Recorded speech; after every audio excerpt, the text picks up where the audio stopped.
Bande passante, l'info décryptée, un podcast de la Provence et Radio Star. Éric Miguet. Elle était candidate à la mairie de Marseille. C'est lui qui a raflé la mise en 2020. Martine Vassal, Benoît Payan font régulièrement la une de la Provence. L'une est présidente de la métropole ex-Marseille et du département des Bouches-du-Rhône. L'autre est donc maire de la deuxième ville de France. Politiquement, l'une est classée à droite, l'autre à gauche. Une rivalité politique classique, mais pas que. La raison, c'est notamment à cause du transfert des compétences dans le cadre de la loi 3DS. Un nom un peu barbare, source de tension entre Martine Vassal et Benoît Payan, une rivalité décortiquée dans ce nouvel épisode de Bande passante. Bande passante, l'info décryptée. Et pour en parler, je reçois Antoine Marigot et Sylvain Pignol, tous deux journalistes au service politique de la Provence. Pour commencer, tout simplement, et en quelques mots, qui sont Martine Vassal et Benoît Payan? Benoît Payan, c'est le maire de Marseille depuis le 21 décembre 2020. Antoine Marigot. Avant son élection en tant que maire de Marseille, avant l'élection du printemps marseillais, il était le principal opposant à Jean-Claude Gaudin, chef du groupe d'opposition de gauche socialiste à la mairie de Marseille. Un vrai politique qui a commencé son parcours très jeune. Dès sa majorité, il s'est engagé au Parti socialiste et aux jeunesses socialistes. Sylvain Pignol. S'il a toujours gravité au sein du Parti socialiste, il n'a été élu qu'assez tardivement, eu égard à son engagement, puisqu'il a été d'abord simplement conseiller communautaire en 2008, puis conseiller municipal en 2014. Il était jeune à l'époque, mais cela faisait déjà plus de 15 ans qu'il militait au Parti socialiste. Autre élu, autre carrière, c'est Martine Vassal. Martine Vassal, elle est arrivée en politique en 2001, au conseil municipal de Marseille. Et en 2015, c'est l'acte fondateur de sa carrière politique. Elle devient présidente du conseil départemental, appelé Conseil général à l'époque. Les années précédentes, c'était la chef de l'opposition à Jean-Noël Guérini, le socialiste qui tenait le département depuis la fin des années 90. Martine Vassal gagne les élections de 2015 face à une gauche qui est divisée entre les guérinistes et les anti-guérinistes, et elle accède aux manettes d'une collectivité très puissante. Puis, en 2018, Martine Vassal double la mise avec la prise en main de la métropole ex-Marseille. Elle est désignée par Jean-Claude Gaudin pour lui succéder à la métropole, comme Jean-Claude Gaudin la désignera 2 ans plus tard pour la mairie de Marseille. Elle devient présidente de la métropole. À la base, Martine Vassal est une femme qui vient du monde de l'entreprise. Elle était à la tête de l'entreprise familiale dans le textile. Elle a milité du côté des syndicats patronaux avant d'être recrutée, entre guillemets, par Jean-Claude Gaudin pour figurer sur ses listes en 2001. Et tout le long, elle a suivi Jean-Claude Gaudin, réélu à chaque fois avec lui, en prenant des responsabilités de plus en plus importantes, jusqu'à accéder à la présidence du conseil départemental en 2015, puis de la métropole en 2018. Un parcours sans faute qui se heurte à l'obstacle des municipales en 2020. C'est le printemps marseillais et la candidate Michèle Rubirola qui remporte l'élection. Benoît Payan est alors candidat dans les 2e et 3e arrondissements de Marseille.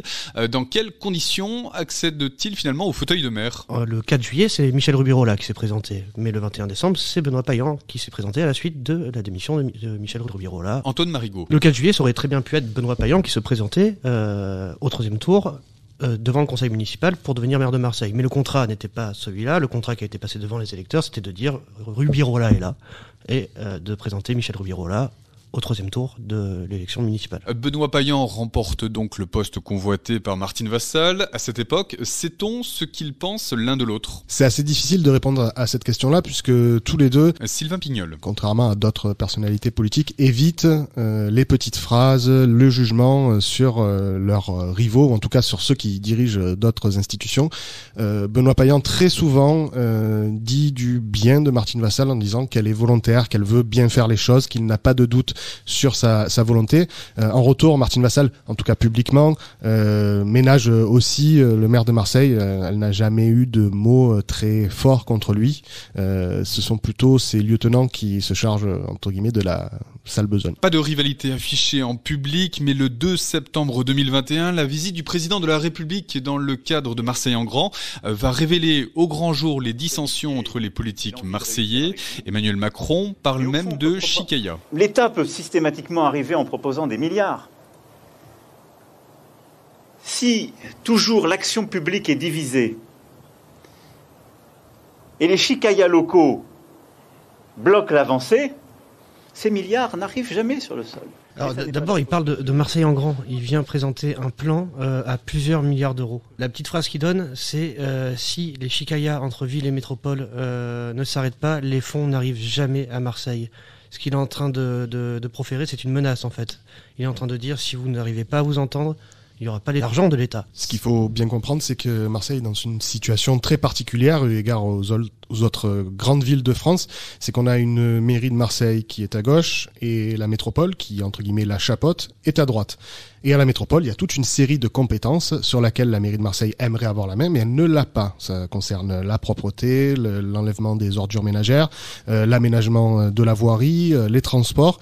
Et surtout ça, la mairie de Marseille n'a pas son mot à dire puisque la métropole est seul décideur sur ces sujets-là. Donc cette particularité-là fait que Emmanuel Macron vient entre guillemets taper du poing sur la table en disant « Entendez-vous, sinon vous n'aurez pas les financements pour ces grands projets dont vous rêvez. » Antoine Marigot, Sylvain Pignol, on continue de dérouler le fil chronologique avec d'abord cette question. D'après vous, après le discours fleuve d'Emmanuel Macron, est-ce que les chicayas se sont arrêtés ? Évidemment non. On a une année qui est jonchée de tensions entre ville et métropole sur différents sujets, sur la collecte des ordures ménagères, sur la réforme elle-même de la 3DS contre laquelle Benoît Payan s'était levé à plusieurs reprises. Manifestement, dans les premiers mois qui ont suivi la visite du président de la République, ville et métropole ont du mal à s'entendre sur tout un tas de sujets. Vous l'évoquez Antoine, la loi 3DS va cristalliser les tensions entre la ville et la métropole. Pour bien comprendre de quoi on parle, Sylvain Pignol, qu'est-ce que la loi 3DS ? Alors le principal enjeu de la loi 3DS, c'est la réforme de la métropole. C'est la concrétisation des fameuses critiques émises par Emmanuel Macron à l'endroit de la métropole lors de son discours de septembre 2021. Donc cette loi 3DS comprend un article 56 qui réforme la métropole et notamment les compétences qu'elle exerce. Les compétences qu'elle exerce, on les connaît, c'est l'enlèvement des ordures ménagères, le balaiement, l'aménagement de la voirie, la gestion de l'eau, alors pas dans toutes les communes, mais en tout cas dans beaucoup de communes. Voilà, toutes ces compétences-là sont exercées par la métropole à Marseille et donc cette loi 3DS prévoit de pouvoir faire basculer un certain nombre d'entre elles vers la ville de Marseille. C'est-à-dire que Benoît Payan pourrait exercer, en tout cas la mairie de Marseille, pourrait exercer elle-même ses compétences, la principale revendication étant la compétence du nettoiement des rues. Et ironie du sort, dans le cadre des travaux préparatoires de la loi 3DS, les habitants de Marseille sont pris en tenaille dans une grève sans fin des agents de la collecte des ordures ménagères. Nous sommes durant l'automne 2021. La ville en profite pour demander la récupération de la compétence du nettoiement des rues. Le discours que tient Benoît Payan en public, c'est de dire moi on m'appelle pour tout ce qui concerne la ville de Marseille, que ce soit sur la chaussée, le potelet, le déchet par terre, les poubelles mal ramassées. On me contacte, moi, maire de Marseille, parce qu'on ne sait pas que c'est la métropole qui gère certaines compétences. Et son discours, c'était de dire simplifions le millefeuille, simplifions les compétences, donnons au maire la possibilité de gérer ce qui se passe sur sa commune, en clair. Politiquement, comment Benoît Payan va procéder pour demander ce transfert de compétences ? Ça se joue sur deux aspects et deux échelles différentes. D'abord, il y a l'élaboration de la fameuse loi 3DS, qui est une loi de décentralisation. Jacqueline Gouraud, mandatée par Emmanuel Macron, qui est la ministre des collectivités territoriales, va faire plusieurs déplacements à Marseille. Et en réalité, chacun des deux, Martine Vassal et Benoît Payan, vont tenter de tirer la couverture à eux dans la rédaction de la loi, qui doit passer devant le Parlement à la fin de l'année 2021. Chacun essayant d'influencer le texte pour pouvoir obtenir des compétences ou les garder. Une influence teintée de pression, toujours au cours du même automne 2021. Benoît Payan, le maire de Marseille, évoque la possibilité de créer son propre conseil de territoire. C'est-à-dire les anciennes intercommunalités qui ont été ramenées dans la métropole. À Marseille, c'était MPM, pour ceux qui s'en souviennent. Donc lui, ce qu'il voudrait, c'est créer un conseil de territoire où il n'y aurait qu'une commune au lieu de 18 communes actuellement, ce qui lui permettrait d'exercer les compétences directement. Ce n'est pas l'option qui est retenue dans la loi 3DS. Alors, au printemps 2022 et puis au début de l'été 2022, Benoît Payan matérialise sa défiance à travers notamment l'idée, qui est à peine voilée, que Marseille quitte la métropole.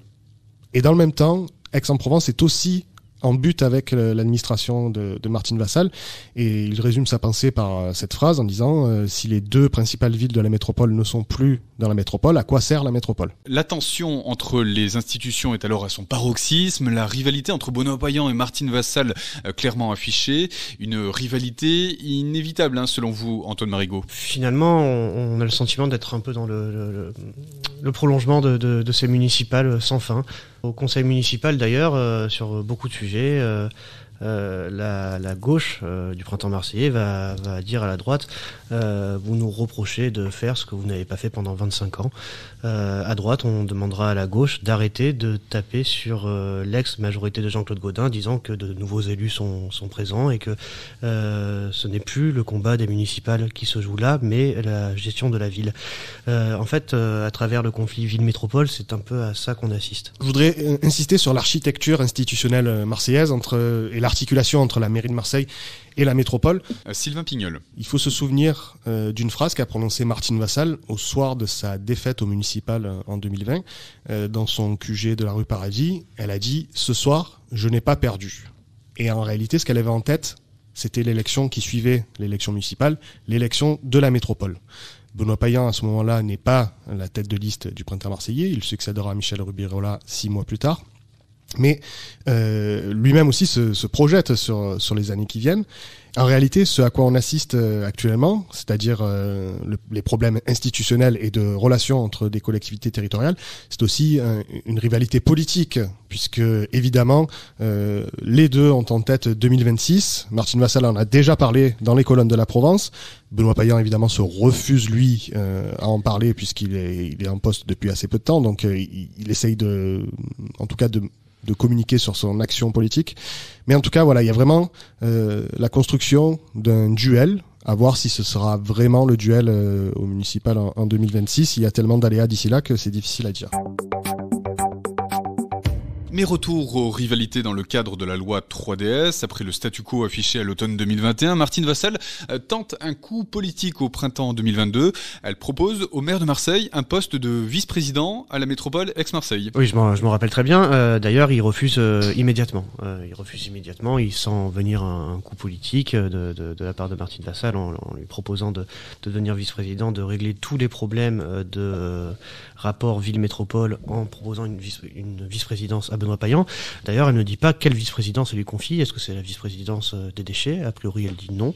Bref, cette histoire-là ne dure pas très longtemps puisque Benoît Payan refuse immédiatement. En gros, Benoît Payan dit que la question des problématiques dans les relations entre la métropole et la ville de Marseille ne se résume pas au fait de faire entrer un élu dans l'exécutif métropolitain, mais plutôt de revoir globalement comment ils peuvent travailler ensemble sur toutes les thématiques, voirie, enlèvement des déchets, environnement, etc., etc. Le statu quo se poursuit, mais l'échéance de la possibilité de transférer des compétences entre la ville et la métropole approche. Nous sommes lors de la rentrée 2022 et les discussions entre les deux parties reprennent. Il faut dire que le chronomètre tourne puisque la loi 3DS fixe au 31 décembre 2022 la limite pour les discussions sur la répartition des compétences. La ville de Marseille aimerait récupérer la voirie, le balaiement. La métropole dit OK, mais ne donne pas assez de financement au goût de la ville de Marseille. Voilà, en fait, ils se retrouvent au pied du mur face à l'obstacle et ils s'aperçoivent tous les deux qu'il va falloir qu'ils discutent pour essayer de s'entendre puisque la loi les y oblige. Bande passante, l'info décryptée. Dans le cadre de la conférence financière et fiscale découpée en plusieurs étapes, la ville et la métropole sont parvenues à s'entendre sur le montant des dotations versées à Marseille. Mais alors, quid des compétences et notamment celle de la voirie ? Finalement, on s'achemine doucement mais sûrement vers un statu quo, c'est-à-dire que les compétences exercées par la métropole vont rester à la métropole, mais ce qu'a obtenu ou ce qu'est en voie d'obtenir la mairie de Marseille, c'est une fameuse compensation financière à travers un dispositif qui s'appelle la dotation de solidarité communautaire. Ce qui est ressorti des dernières réunions, c'est que la ville de Marseille va toucher 15 millions en 2023, 30 millions en 2024 et 45 millions en 2025 pour compenser, entre guillemets, les charges de centralité et l'injustice dont serait victime la ville de Marseille. C'est ce qu'a accordé la métropole.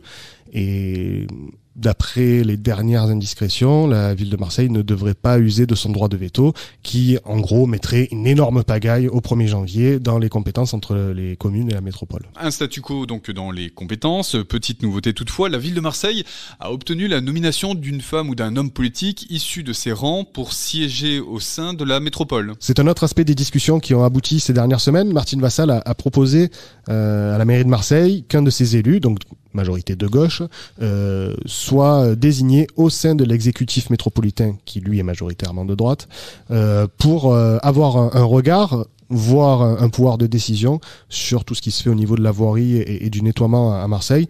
C'est une avancée qui devra être concrétisée. Pour l'instant, on n'a pas le nom de la personne qui serait désignée pour exercer ces compétences-là. C'est un moindre mal, cette nomination? C'est un moindre mal, surtout que la loi 3DS devait remettre à plat la redistribution des compétences entre la ville et la métropole. Finalement, pas grand-chose n'en ressort de cette loi 3DS. Elle aura, certes, on a quelques compétences quand même dites de proximité qui arrivent aux communes. On parle clairement du tourisme, des cimetières, de la défense contre les incendies. Mais la voirie ne revient pas à la ville de Marseille, qui cependant obtient un élu à la métropole qui lui permettra de gérer ces questions-là et de l'argent supplémentaire, ce qu'elle demandait finalement depuis longtemps. Donc oui, un moindre mal, oui. De quoi peut-être apaiser les tensions entre la ville de Marseille et la métropole ex-Marseille? De quoi augurer, Sylvain Pignol et Antoine Marigot, la fin des rivalités entre Martine Vassal et Benoît Payan? On est sur quelques mois, quelques années à venir sans élections locales. On a les européennes en 2024, mais il n'y a pas d'élections locales avant 2026. Donc la ville et la métropole ont quand même tout intérêt à s'entendre et à préparer chacune de leur côté les échéances électorales qui arrivent. Ça passera peut-être par moins d'affrontements directs en politique. Du côté des Marseillais, je pense qu'on ne comprend pas grand-chose à ces histoires. Poser la question de ce qu'est la loi 3DS à quelqu'un que vous arrêtez dans la rue, je pense qu'il y a assez peu de chances que vous ayez une réponse construite et complète. Je pense que c'est ce qu'ont compris Benoît Payan et Martine Vassal et qu'il est dans leur intérêt justement d'arrêter ces fameuses chicayas que l'un et l'autre rejettent. Chacun estime être dans son bon droit et n'ont pas forcément aimé le ton employé par Emmanuel Macron, tout en sachant tout de même que vis-à-vis du président de la République, l'un et l'autre ont des positions différentes. Martine Vassal a soutenu Emmanuel Macron à la présidentielle. Benoît Payan ne l'a pas fait et répète régulièrement qu'ils ont des options ou des opinions politiques différentes. C'est aussi ça qui fait la différence dans la manière dont Emmanuel Macron a admonesté les deux responsables d'exécutifs locaux. Merci Sylvain Pignol et Antoine Marigot. Je rappelle que vous êtes journaliste au service politique de la Provence. Bande passante, c'est le podcast hebdomadaire du journal de la Provence. Un podcast à retrouver sur les plateformes habituelles de diffusion et sur le site internet laprovence.com.